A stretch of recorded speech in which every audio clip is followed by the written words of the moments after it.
Okay, so before we start, here's a quick disclaimer. I wrote the script for this video after playing the late February beta. Unfortunately, a lot of things got in the way and I simply didn't have time to make the video and get it out. Since then, there has been another beta which brought about a number of changes. Most of my points still stand, but when I'm referring to something that has changed, I'll make a little mention. Just so you know that this discussion is based on two different betas. So anyway, I've now played The Elder Scrolls Online for quite a number of hours. I've got a lot of thoughts on the game, so let's not waste any more time and just dive right in. But remember, beta is beta, and what I'm discussing is subject to change, as it kind of did. One last thing, spoiler warning for the early game, up to level 10. So let's start at the very beginning, character creation. The Elder Scrolls games have become known for providing players with an extensive suite of detailed and bizarre options for customizing their characters. While I don't get the impression that you can create the strange monstrosities that were possible in Oblivion and Skyrim, the creator in ESO provides dozens of varied options, and is by far the most detailed that I've ever seen in an MMORPG. Perhaps think of it as Elder Scrolls Lite. Actually, that might apply in a lot of ways, we'll come back to that. The other thing I want to mention is the race selection. Each of the 9 races is categorized under a specific faction: the Daggerfall Covenant, the Aldmeri Dominion, and the Ebonheart Pact. Like World of Warcraft, your faction determines the environments that you will visit and the quests you will undertake. Despite the factional divide, every race is here, except the Imperial, which comes with the Collector's Edition of the game. While I do wish the Imperials were included, they really don't add anything beyond racial bonuses, so it's no big deal. But let's get on to the main event, the game itself. When I first started my journey, I was honestly impressed at how much it felt like an Elder Scrolls game. Here I was escaping from prison in a first-person view, asking questions in a small dialogue tree, and engaging in real-time action-based combat. It certainly wasn't World of Warcraft, and it was nice to confirm that for myself. The user interface is pretty much lifted from Skyrim. You have a compass at the top of the screen that points you to quests, objectives, and important points of the environment, and there are 3 bars at the bottom of the screen: health, magicka, and stamina. All 3 function just like they would in any other Elder Scrolls game, and I was pleased to find that the sprint ability had been left intact, making travel much quicker. Combat was also a familiar experience. Left click to attack with your sword, right click to block, hold left click to use a heavy attack, and press both mouse buttons to perform an interrupt, which stuns enemies when used at the right moment. We see a glimpse of traditional MMORPGs in the ability hotbar, but I enjoyed having easy access to more powers. Interestingly, the hotbar was quite small, only allowing for 5 spells, 1 ultimate ability, and 1 quick access slot for potions and other consumables. To my knowledge, this cannot be expanded, but rather forces you to think and take only the abilities that are most useful. One thing I do appreciate is that abilities don't have specific cooldowns. They depend on your magicka and stamina gauges, making you focus more on resource management instead of rotations. There are also a large number of skill trees based on classes, weapon types, crafting professions, and racial abilities. One thing I particularly like is that once an ability has reached a certain level, it can be morphed and gain new bonus effects. So ESO has a pretty solid basis for its gameplay, and I found myself pleasantly surprised. But what about my Elder Scrolls Lite comment? Well, making the Elder Scrolls formula fit into the MMORPG genre required numerous concessions, and this is apparent in 2 major areas: freedom and environmental interaction. Let's start with the latter. One of the most impressive things about the Elder Scrolls games is the ability to interact with just about every random item you come across. See a book? Read it. Find a sword? Take it. See an item that you'd like? Steal it. Or pay for it, or bargain with the merchant, or just pick it up and throw it on the ground. The series has excelled at the concept of a living world, and is one of the major selling points. To its credit, ESO does try to incorporate some elements of this, and they are appreciated. Every now and again you'll find a short lore book to read, or a basket containing an apple. But because this only applies to a few objects, it feels very disjointed. The same issues are present when it comes to player freedom. No longer can you go wherever you want in the world, perform criminal actions, or just roleplay in general. Your character is very much set in stone in ESO. Unfortunately, these are just casualties in the transition to a new genre, but they are a huge part of why people love the series, and I'm concerned that their absence, however necessary, will disappoint a lot of people. So if we lack the freedom of old, how's the main content? Thankfully, a lot of it is quite well made, at least at the start of the game. In fact, I'd say that the starting zone quests were more interesting and creative than many from Skyrim. It was hours before I ran into a standard kill enemies to get X number of items quest. The early game is broken up into 3 areas. All players start in the Daedric realm of Cold Harbour, where the bulk of the tutorial takes place. Depending on their faction, players will then end up at one of 3 major cities. From here they can choose to start exploring the large world of Tamriel, or visit the 2 starting zone islands, something I actually highly recommend. Missions on the islands involve things like exploring Dwemer and Ayleid ruins, infiltrating a pirate camp, and deciding the future of an Orc chief's daughter. On the flip side, once I reached the mainland, in my case Glenumbra, things took a decidedly less interesting turn. I started to see some more generic quests, and quest lines started to be filled with dull padding. There were still plenty of interesting ones, involving things like time travel and the always entertaining Shia Gorath, but there was a noticeable drop in the number of quality quests. I'm afraid my time with the most recent beta was limited, so I'm not sure if this was changed. However, I saw no mention of it in the patch notes.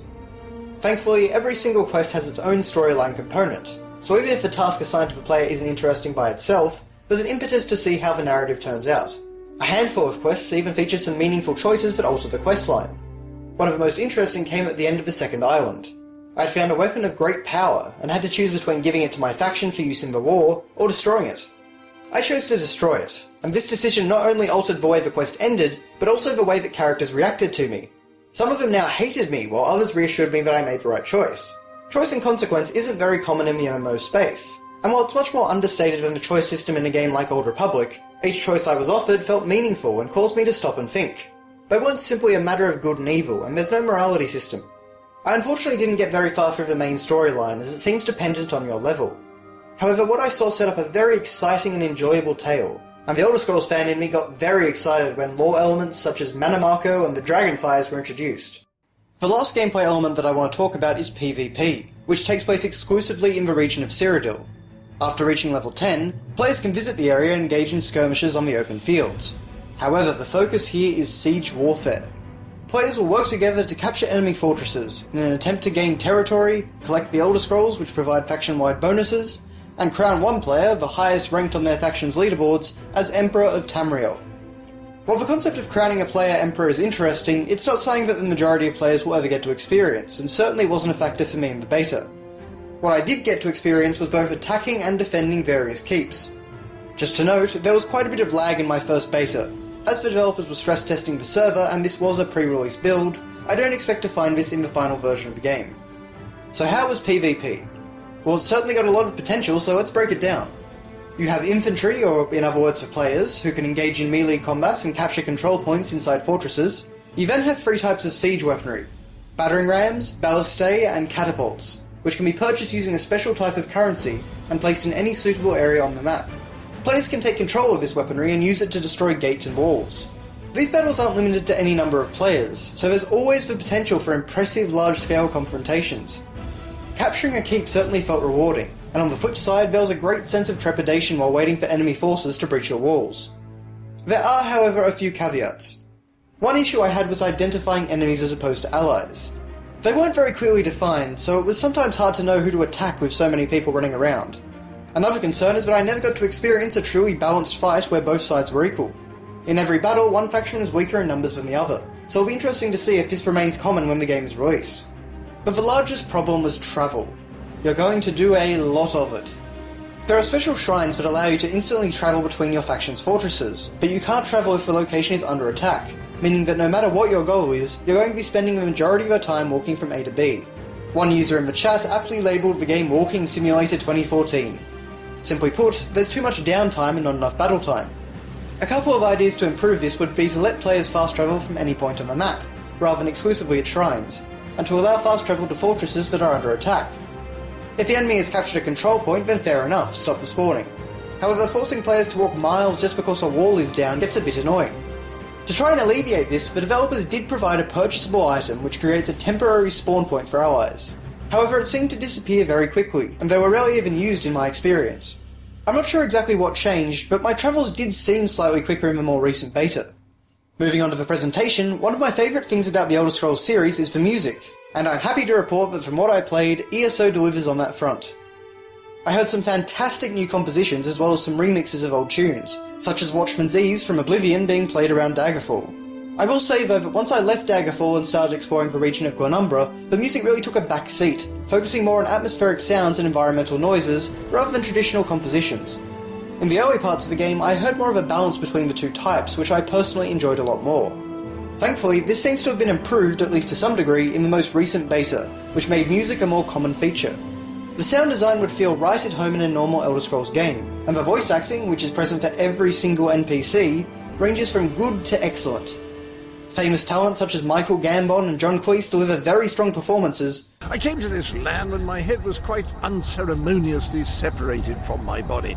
Bad luck that, but you make the best of things. But all of the other actors do a great job too, and really contribute to making likeable, memorable characters. Something that you rarely see in an MMO. There's a line every now and again that sounds a bit odd, but the amount of high quality voice acting in this game is very impressive. The visuals, on the other hand, are a little uneven. Some environments look fantastic and you get a sense that they've been lavished over. Others, however, are a bit more bland and repetitive. Now originally I was going to describe Cyrodiil as a major offender. It looked pretty bad in my first beta. I'm happy to report that it was significantly improved in the newer beta. For example, in the original one, you couldn't even see the Imperial City. Now you can, and it looks fantastic. With that said, I'd still say that Cyrodiil, and Glenumbra for that matter, don't look as high quality and varied as other locations. Still, when the game looks good, it looks good. Both Cold Harbour and Stros Mackay really impressed me. The character models aren't too shabby either. You do tend to see character designs repeated throughout the world, and the animations aren't the best, but they look like actual people and do feature some nice details. So as you can see, there's a lot to like about The Elder Scrolls Online, but there's also a lot of things that will disappoint fans of the series. It's not perfect, but it's definitely not your run-of-the-mill MMORPG either, and it well and truly surpassed my expectations. However, I'm not sure how well it's going to go. Despite doing a lot of things right and being an enjoyable game, I can't decide who it's for. Long-time Elder Scrolls fans might enjoy the story, the world, and the novelty of first-person action gameplay in an online context, but I can't see them, myself included, sticking around and paying a subscription fee after the main narrative is completed, particularly without the freedom, and hence replayability, that was present in past games. On the flip side, I'm not sure that MMO fans are going to really enjoy ESO. There's quite a large focus on the single-player experience.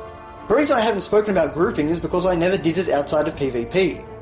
Players will be running around and can help each other out at their discretion, but unless you're tackling a dungeon, all of the content can be played solo. Multiplayer honestly felt a bit unnecessary. PvP, of course, is the saving grace for MMO players, and while it's fun, I'm not sure yet if that's enough to keep them, particularly as the rotation metagame that they're used to has been removed. And this is my concern. ESO caters a little bit to Elder Scrolls players, and a little bit to MMO fans, but doesn't fully please either, so can it be sustainable, particularly with a subscription model? Time will tell, but I really hope the game gets a fair go. It deserves it. Elder Scrolls Online is released on April 4th for the PC and in June for the PS4 and Xbox One. As always, thanks for watching, and I'll see you next time.